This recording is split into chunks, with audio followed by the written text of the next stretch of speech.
வணக்கங்க. குழந்தைகளுக்கும் பெரியவங்களுக்கும் முக்கியமாக பெண்களுக்கான மால்ட் எப்படி செய்யலான்னு பார்க்கலாங்க. வணக்கங்க. இன்றைக்கி எல்லோரும் மால்ட்டுன்னு சொல்லிட்டு இருக்காங்க. நானும் இன்றைக்கி ஒரு புது விதமான மால்ட்டு செய்ய போகிறேன். பாருங்கள், இது வெள்ளை சோளம் சிவப்பு சோளம் கலந்தது முளைக்கட்டி வச்சுருக்குங்க.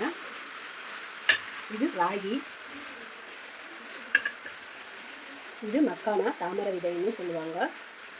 பாதாம், பிஸ்தா, முந்திரி, நாட்டு சர்க்கரை, ஏலக்காய் ஒரு கொண்டு சுக்குங்க. இதை பயன்படுத்தி இப்போ நாங்கள் மால்ட்டு செய்ய போகிறோம். தனித்தனியாக வறுத்து எடுத்துக்கலாங்க. இந்த ராகியிலையும் சோளத்துலேயும் நார்ச்சத்து, இரும்புச்சத்து, நோய் எதிர்ப்பு சத்து, வைட்டமின் சத்துக்கள் அதிகம் இருக்குங்க. அது பெண்களுக்கும் குழந்தைகளுக்கும் வயதானவர்களுக்கும் எல்லோருக்கும் முக்கியமாக தேவைங்க.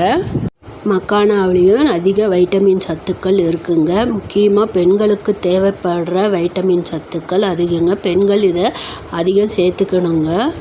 மக்கானாவை நெய் ஊற்றி வறுத்து உப்பு காரம் இல்லை பெப்பர் சேர்த்து தனியாகவும் இதை சாப்பிட்லாங்க. பிள்ளைங்களுக்கும் கொடுக்கலாங்க. ஈவினிங் ஸ்நாக்ஸாக அதை பயன்படுத்தலாங்க. இந்த மால்ட்டில் நானும் அந்த மக்கானாவை சேர்த்துருக்கேங்க. இதை இப்போ தனித்தனியாக வறுத்து அரைச்சி எடுத்துக்கலாங்க. இதை பால் கூட கலந்து குடிச்சிக்கலாங்க.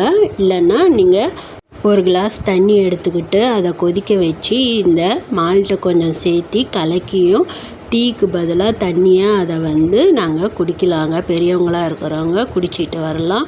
அதிகம் சத்து கிடைக்கும். குழந்தைங்களுக்கு பாலில் கலக்கி கொடுக்கலாம்.